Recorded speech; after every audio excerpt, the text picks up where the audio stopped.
почти Коледа. Коледа? Пак ли? Всички са мили, пеят песни, ядат смокинов пудинг. Хей, остава цяла седмица. Имаш време да откриеш коледния дух. Никога. Ще се боря с Коледа до живот. Първо правило на суперзлодеите. Второто е: не помагай на старите. Ти не можеш да победиш коледния дух, Макс. Весела почти Коледа!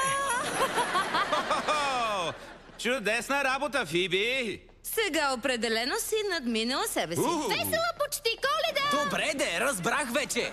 С Били се опитваме да осигурим бяла Коледа. Да, вижте танца ми за сняг. Сняг вали, сняг вали! Кажи му да спре, кажи му да спре. Съжалявам, Нора. Според прогнозата няма да завали и страхотният ви танц няма да помогне. Но това е традиция. Няма да е тандърменска Коледа, ако не поиграем заедно в снега. Спокойно, Нора. Сигурна съм, че пак ще ни бъде празнично. Точно така, но за всеки случай организирах тайна размяна на подаръци. Трябва само да... Само да направите това. Аз, Фиби!